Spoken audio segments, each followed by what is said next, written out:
Welcome to Alumni Live, the podcast. These are conversations with Grand Valley State University film and video graduates about the industry, the film video major, and alumni profiles.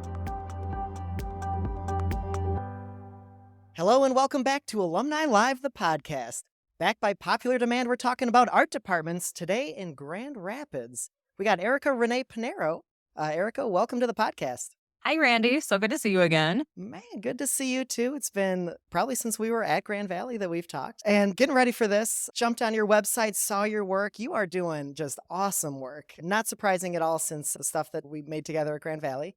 Give us a little introduction. Who are you? What are you working on? Well, I'm Erika, as Randy said. I'm a production designer in the Grand Rapids area. I also own my own company called Mad Props. It's a prop house essentially formed out of necessity because the closest prop house is a couple hundred miles away in Chicago, or there might be some small ones in Detroit. You really can't do art department unless you have some resources that you can find easily. All right, so prop house. What is a prop house? So a prop house essentially is just a building full of stuff. Every production needs stuff. A lot of times we're shooting in an empty house or somebody's house that they're living in, but we need to turn it into the character's house, not the homeowner's house.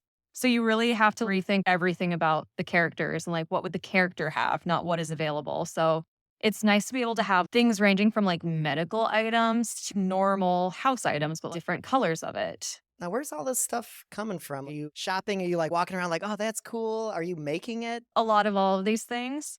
So it kind of just started as I had some fun things. I'm like, I have medieval looking handcuffs or a wolf head, weird things like that. And I'm just like, people might want to use this for a shoot. I catalog it, have it on my website, or just have photos of it in action.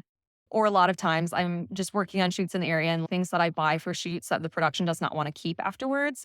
I'll keep in my inventory if it's something that I think we'll use again. So I feel like I'm just an organized hoarder. I have a studio downtown Grand Rapids. It's about 2,000 square feet, and I have things in boxes and shelves. To me, it's organized. To other people, it might not be. So that is my definition of a prop house as of right now. And I also build custom things. I have a bunch of tools to build sets and custom props. So a lot of that is just stuff that I've learned on the job, like learning how to make a safe weapon or safe anything, and not just safe things. Like sometimes you just need to invent things for the productions. Kind of have to be a jack of all trades at Mad Props. A lot of different tools in there.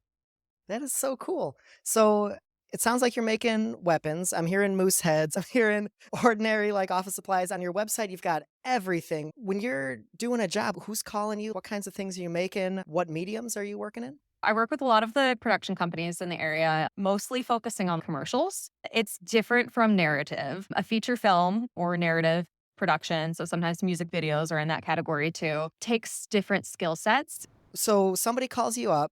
Are they describing a product, a story? What point of the creative process are you brought in? A lot of times, a production company sends me a one-sentence email. They're like, are you available on these dates? And the answer is?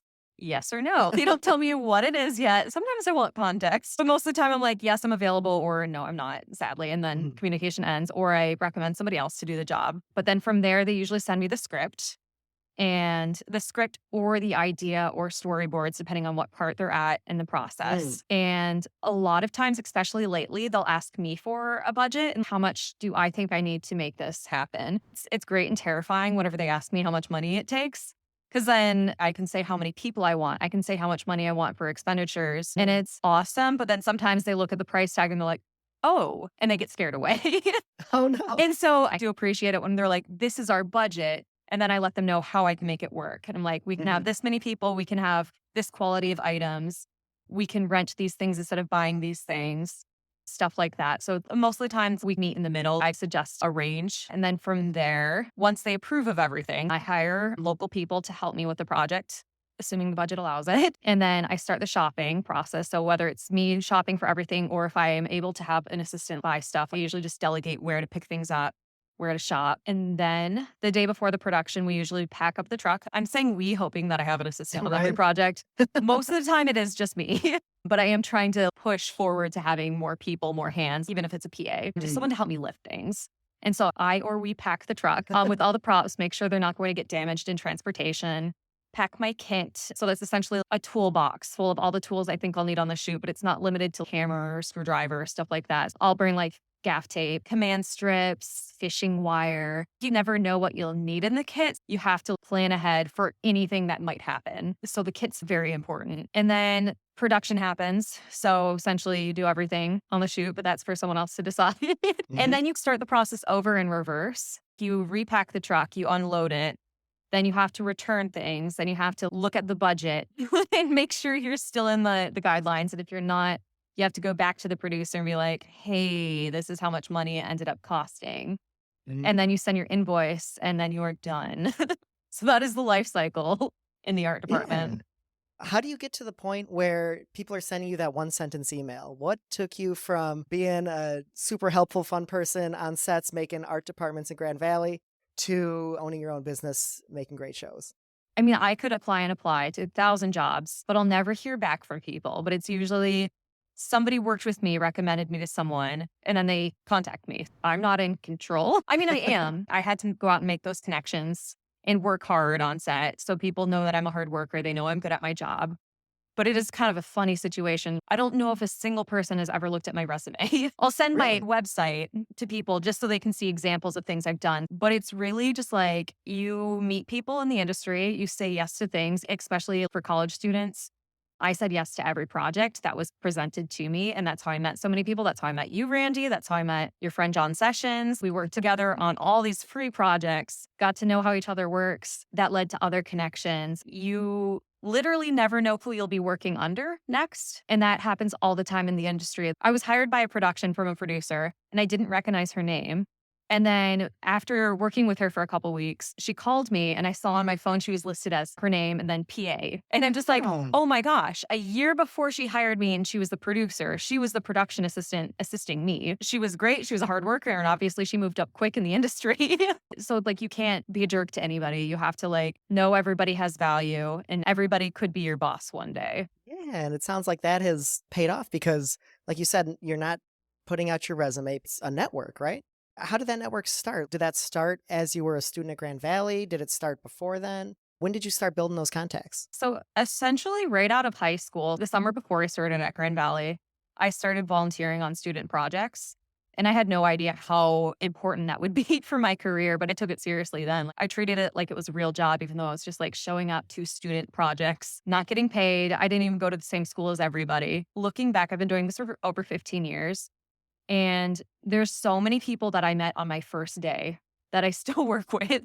The G&E crew, they haven't changed over that much. A lot of the producers and like connections led to other connections. Like obviously not Mhm. everybody can afford to take unlimited internships while I was going to school. I think I did a summer internship every year.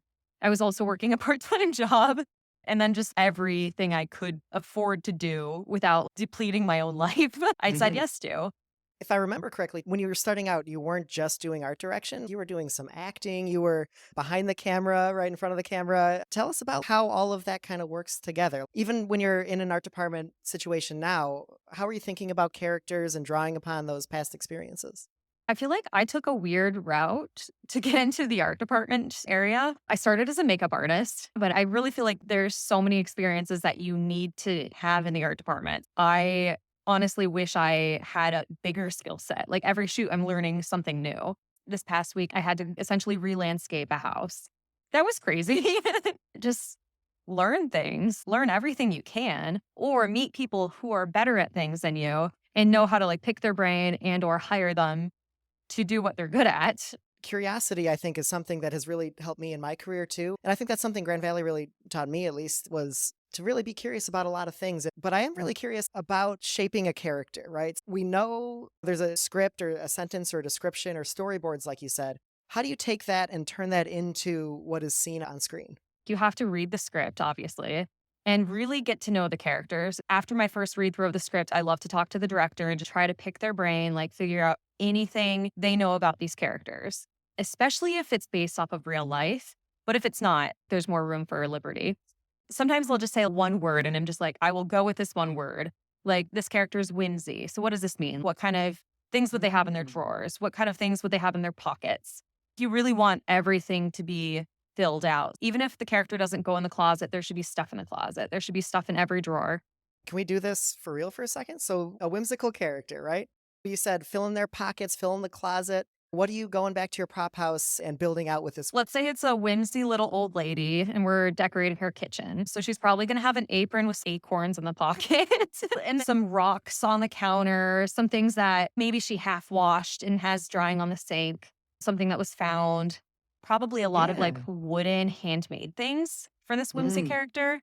Not everything would have to be modern, but everything would have to like flow together nicely in the Yeah. house. I would say whimsy could be on the borderline of cluttered, even. Mm. It would be like sterile. A doctor's house would look sterile. Like everything would be clean, everything would be orderly. I'd have a lot of square shapes in there. But like this whimsy character, everything would be more organic and round and free flowing. So there would be lace curtains on the window. Like Uh-huh. everything in the house needs to project the personality of the character.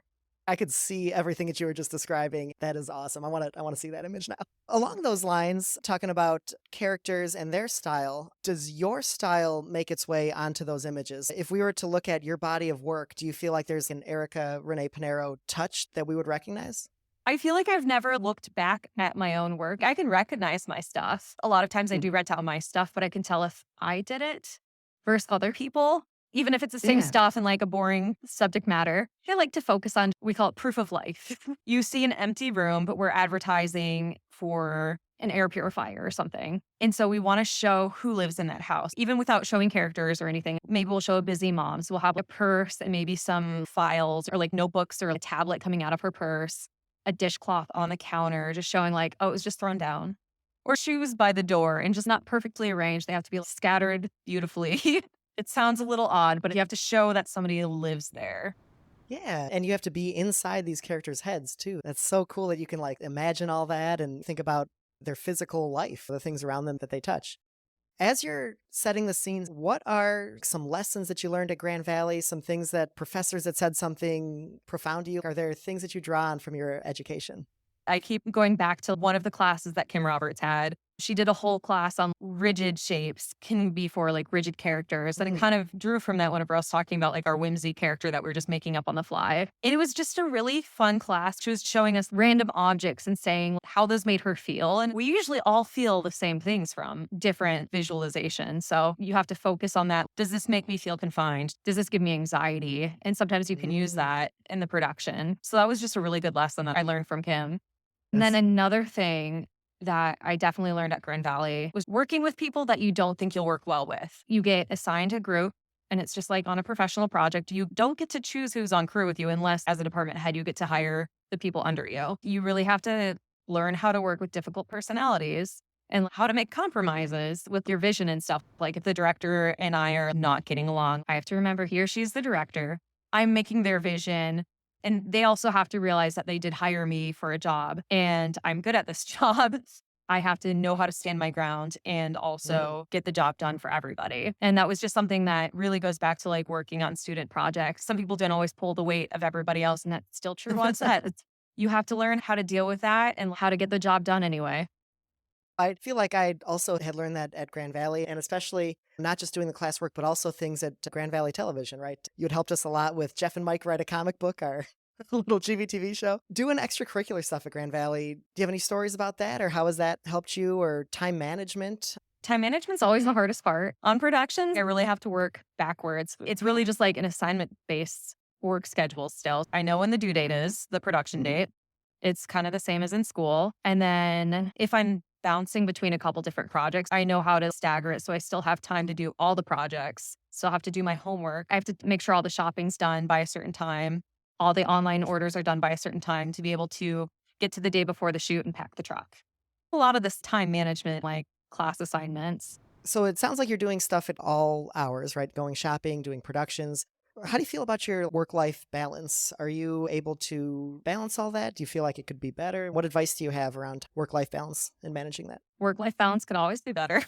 I love it whenever I can treat it like a 9 to 5 or an 8 to 6. I am trying to respect office hours, even if I'm not on set. I'll go to my studio. I'll work on my computer during office hours, respond to emails. Even if I'm not specifically just at my studio, I might be working on other hobbies or something if I'm not on set. But 6 p.m., I clock out, assuming I don't have a crazy project coming up. I do Sure. break my own rules all the time. And I try not to work on weekends. And I feel like it's okay to skip reading emails on weekends unless it's something that I really think I need to get back to.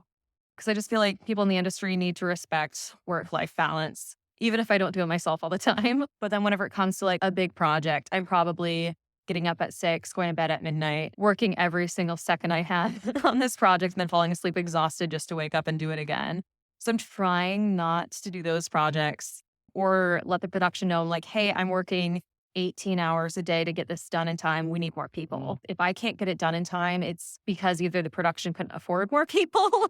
And so I'm like, I should be charging more for my time too. Or they just need to budget their time and money better on the production. Yeah, and I think it takes work, and it's something that I really had to learn in my career too. I've really learned in the last couple of years to, like you said, make those boundaries, try to make sure that we're protecting our home time, things like that. That's a great lesson. Now, you haven't just worked in Grand Rapids. You've been out in the wider world, right? Tell us about some of these other cities you've worked in. So after college, I actually did an internship out in Manhattan, and that was awesome. It's kind of funny whenever I tell people where I interned, though, 'cause I interned in a camera house. I didn't take out the straight path because I started as a makeup artist, and then I did every single department through school and a little bit after school just to find myself back to pretty much the art department. I was interning at this camera house. I learned a lot. I learned I don't care about cameras, but it was really fun working out there. It was a rental house and production company. And so I learned I really liked production coordinating, which Mm. led to assistant directing, which led to just me being better at time management, probably, and pushing me back to the art department, knowing that it's not what I need to do. And so it was just fun seeing the productions out in that area, seeing how they're handled. I remember setting up the catering for some shoots out there and seeing what's expected out there versus at that time, it was mostly just like student and small commercials in Right. Michigan before heading out to New York. And it was just fun to see that side of the world. And then actually from some of the connections from my internship, I ended up going back out a couple of years later and I worked on a Super Bowl commercial. At the time, it was the biggest production I'd ever worked on. I think I might have broke even on this production. I wasn't making a ton, but it was worth it just to get the experience of working on a Super Bowl ad in Manhattan. I spent a whole day driving a box truck around. I went to every single borough to go to all the prop houses to pick up like one thing from each prop house. And it was just Whoa. interesting seeing that side of the industry. I think I had 5 or 6 things to pick up, and it took me all 10 hours for that day just to drive the Sure. truck around. And it was not my favorite day, but it was still like an eye-opening day. And like in Grand Rapids, a lot of times it's just me on the production, me, and then I'm pushing for an assistant. Sometimes I get a crew of up to 5, which is great. But on this shoot, it's funny because they kept saying how small of an art department they had and how small of a budget this was for a Super Bowl ad. Oh. And I think we had 7 people on our crew. The funniest part was we had 2 production designers on that, which I don't know why they did that. So 2 production designers. I think I was technically a scenic on that one. And then we had a carpenter who built the sets and I painted the sets. We had a buyer, but the reason why I had to drive the truck around is because our buyer didn't have a driver's license. It's New York. Nobody has their license out there. So that's why the scenic was driving the truck. It was just really cool to see that side of the industry. And then another project out of state. This one was another one of the bigger projects I've worked on. It was called Angry Neighbors. What is it on? Amazon? So I was pulled out to that movie as the prop master, which was awesome. And I think prop master is my favorite job. The prop master is in charge of anything the actors touch. If they're drinking a water bottle, if they're on a cell phone, if they're wearing a wedding ring, if they're wearing glasses. It's kind of funny because it's like glasses, rings, hats, and everything. It's the gray area between wardrobe and props, but it is technically props. And so Mm. that's something I always have to plan for, even though wardrobe usually takes care of it. And I never argue when they take care of it because they usually have it figured out with the outfit. But the fun thing about being a prop master is like, if I were setting up our interview right now, I wouldn't have to set up anything in the back of the room. Everything Mm. would already be there by the art department. And the prop masters actually on bigger sets, they're treated as their own department. So separate from the art department, which is kind of crazy. It's not something I expected coming from Michigan, where I'm the production designer and the prop master and the scenic and the set builder all at the same time. And so on that shoot, it was great. I was always at the monitor with the production designer, but she treated me like I was not working under her. I was working with Mm. her. And then I would look through the script and be like, the location is outside. They're just having a conversation. What are they doing? Then I bring a newspaper or a book or a tablet or iced tea. Mm. Like there always has to be something for the actors to have in their hands to play with. Cause like me, I'm always fidgeting. Like I'm playing with a safety pin. I don't know why. But it helps the actors get into character if they have something that their character would be doing. And also people don't just sit. People don't Mm. sit and stare at each other and have a conversation. People are always doing things. How closely are you working with the other collaborators there? We're talking actors, we're talking art department, directors. Like in that scenario, if you bring a newspaper, does anybody say, I don't think it's a newspaper? Do you have options? So in that situation, I'd probably first go to the production designer and be like, this is what I'm bringing. And if he or she says yes or no, or this doesn't fit the aesthetic, then I swap it out for something else. And Hmm. then from there, I usually bring the ideas to the director and ask him what he wants the character to be doing. And then from there, sometimes the director asks the actor what they think their character would be doing. Sometimes they don't even care. And so sometimes I just hand off the things and they're good to go. Other times there's a whole conversation with it. And sometimes the director's like, I don't think they'd be doing this, but I think they'd be doing this. And that's where we have to just run through the truck, find something that's not breaking continuity. And that's where you've got like extra things, right? Like you're ready, like you said, predicting the future. Yes, exactly. And that's also where you do want to be on good terms with the production designer and the art department. You're not supposed to just take things from the background and turn it into a Mm. prop. You have a whole different budget for props than you do for set dressing. But it's something that happens, I'm sure, all the time, especially on indie projects. But you can't assume it's allowed because you don't want to break their continuity. And then they have to know that it was moved between scenes. And if you're jumping around in the script, that makes everything harder. So, is there a trick to imagining the future like that? Are you bringing a wild card option, or what's kind of the secret sauce of that? I like to bring in 3 options. I usually bring what I think is best. Then I'll bring a boring option. And then a lot of times, if I'm able to find a wild card, yeah, I love to throw in a wild card. And this also goes for set decorating and stuff too. I always try to bring things in threes. Because if you just Mm. bring one thing, the director will always want to see something else. But if you bring 3, knowing which one thing that you want, they usually can see that it is the best option. Or sometimes they'll go with the wild card. So never bring things that you hate because sometimes the director just goes with the things that you don't want on the shoot. So, zooming way out, looking at your body of work, if you go to your website, which is madpropsgr.com, you've got a variety of things you do, right? So, you've got props, but you've also got stylings, you've got set design, you've got set construction. How do your skills weave throughout all those really different things? What is the thread that holds all that together? It's really all just production design. In a perfect world, I wouldn't have to wear all the hats that I do here. But as the production designer, it's crazy how productions just assume I can do everything. Where it's like in LA or New York, they would hire someone specific for each part of it. So it's like I'm even designing graphics and stuff for shoots. Graphic designer is a whole position. I have to learn how to do it all just because we're so limited in this area. We don't have as many resources. So I have to figure out how to make those resources. Or again, like I said before, find people who are better at the things than I am and hire them or buy things from them for the shoot. Or if I really have to, ask to borrow things. But we don't like to do that. So, as we're talking, I'm sensing just a lot of joy. I mean, you've got a big smile on your face right now. What are the things that you love about your work? What keeps you going every day? The pre-production part is really exciting. So, like, I'm given this vague concept and I love imagining how it could be. Production is really fun too, seeing things coming to life, but it's really exciting in pre-production, just like imagining what we can do and then collaborating with the director. I'm like, okay, that's not exactly what I expected, but let's do this direction. It's cool to see things coming to life, especially whenever you're building a set. It's fun to draw a picture and know that eventually it will be built. 8-year-old Erica, was she thinking about art direction? Was 8-year-old Erica's room all decked out in art and things? That's really funny. So 8-year-old Erika painted her room chroma key green Of course. without even knowing that's what I was going to do. So I literally picked out the paint from the store. Then in high school, I got into production, realized I could green screen in my own room. Have you brought that to a character yet? Have you had them have a chroma key green room? No, I haven't. It's just too offensive of a color. 8-year-old Erika didn't have the best eye, but she had a lot of imagination. I was always making things. It's like I was a kid, I didn't have a job, I couldn't buy things for people. So I would make Christmas presents every year. Like I'd take toothpaste boxes or graham Oh. cracker boxes and turn it inside out and paint it to be a Clefairy or weird little animals that I just gift to people and assume they wanted. And so I'm still making things. I think I'm a little bit better at it now. It's probably not as cute though. You said developing your eye. That's really interesting to me. What do you mean developing your eye, and what was that process like? Is honestly just confidence, especially whenever I'm on set. I'll be looking at the monitor and I'll know something's not right sometimes. And so it's just figuring out and also listening to the critiques the clients have and just taking that to heart. Learning that you don't want 2 things on the same level because it just looks weird. You want things to be like staggered or like the rule of thirds and like rule of threes. Like a lot of things go into threes. And then just being confident enough to be like, this isn't working. And to know if something looks wrong in the scene or you see a tag or you see an outlet, to know that you're right by saying we have to stop the shot or fix it hopefully before the shot even starts. This episode is brought to you by the Chuck Peterson Memorial Fellowship.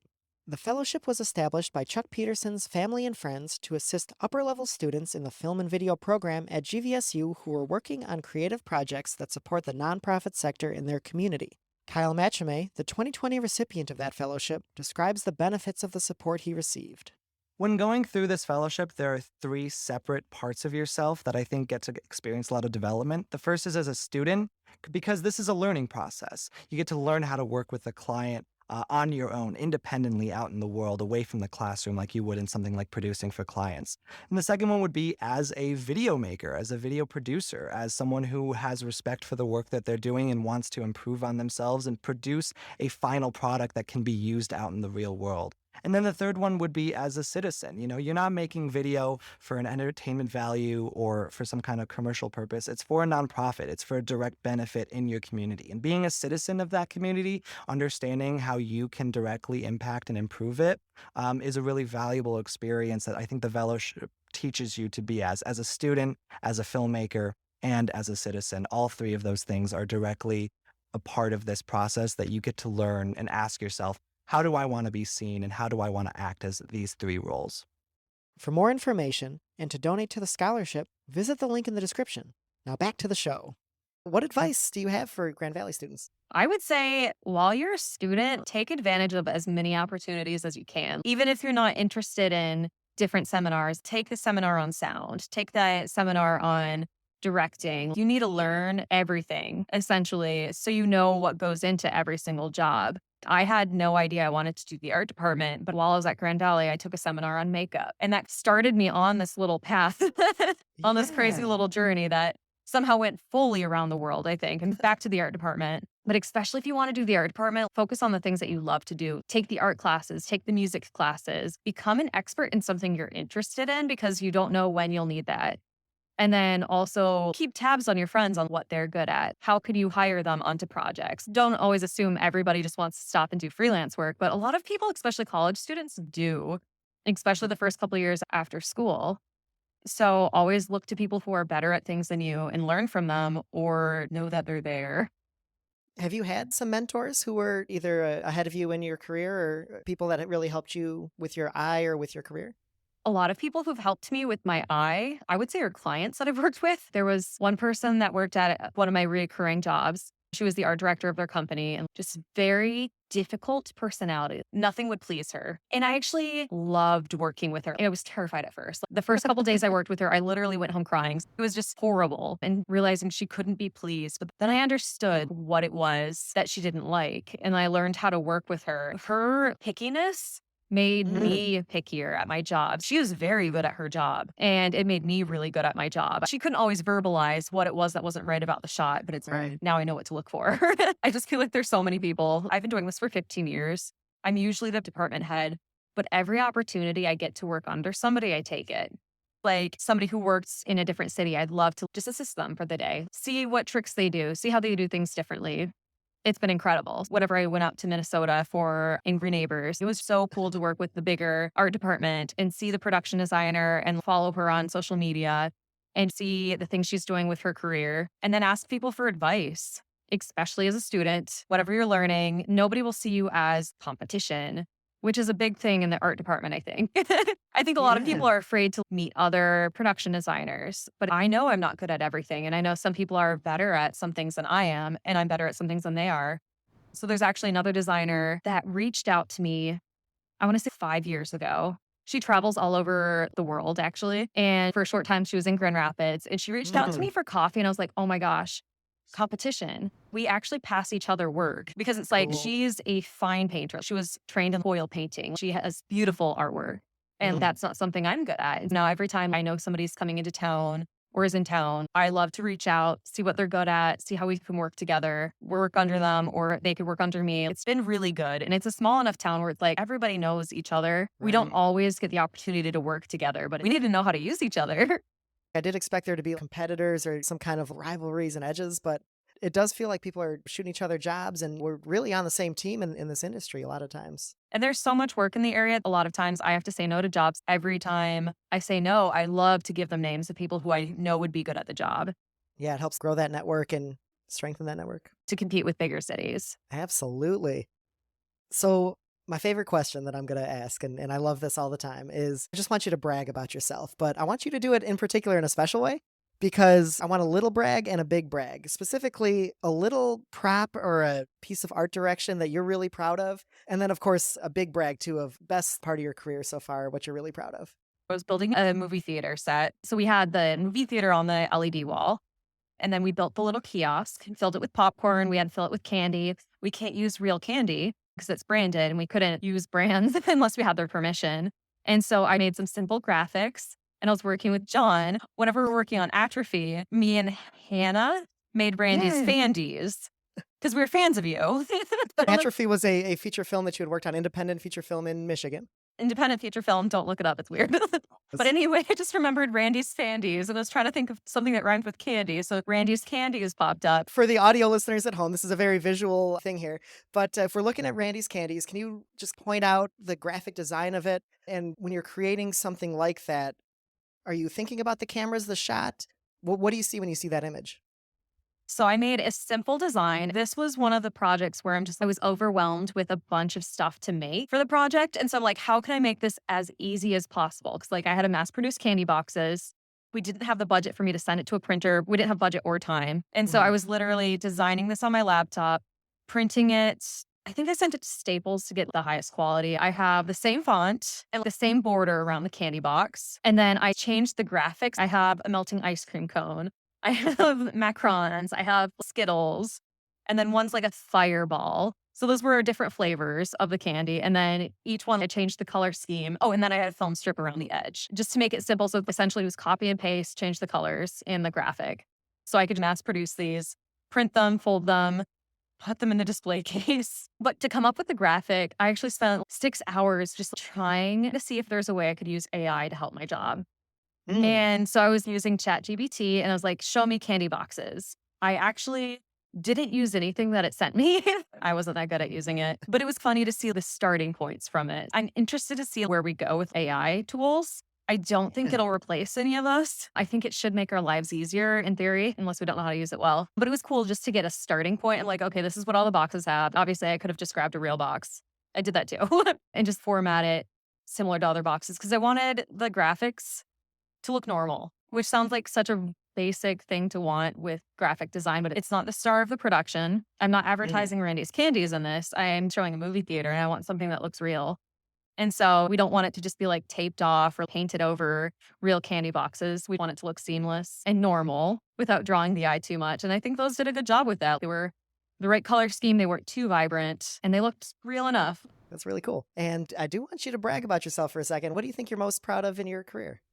Honestly, I'm really proud of how different my body of work is. Because if I chose what I did, I don't know if I'd be able to come up with as many ideas. A project comes to me and I've already said yes to it because I said I'm available, whether I want to do it or not.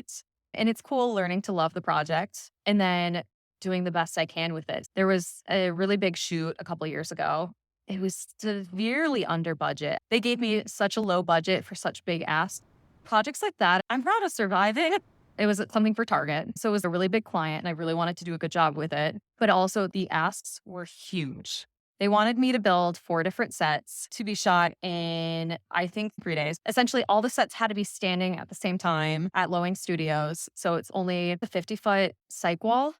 So 50 foot by 50 foot, designing on paper and then building the sets were completely different. Because I'm like, oh, we have all this space whenever I had it drawn out on paper. But I'm like, things take up space. Yes, we had room for the walls and room for the stands, but we didn't have much room outside of that. I essentially built like a little maze in there. We had to walk around, take off a wall to be able to get the angle that we needed to shoot of the other set. And honestly, it was so much work getting there. This was one of those shoots that I was up at 6 a.m., in bed at midnight, working constantly to make sure everything was ready. I had a small team, could have been double the size. We also could have had double the budget. But at the end of the day, we got it. We did it all safely. We didn't all get enough sleep, but nothing bad happened from that. I'm proud of being able to hold together a team, I guess. Erika Renee Pinero, congratulations on your success. Thanks for joining us here on Alumni Live, the podcast. Mad Props GR is the website. And I've been your host, Randy Strobel. Thank you so much for listening to Alumni Live, the podcast. Thank you for joining us for this episode of Alumni Live, the podcast. Subscribe to our podcast to hear more from our alumni across the industry. Check out Alumni Live on Facebook, Instagram, and YouTube for more conversations and networking.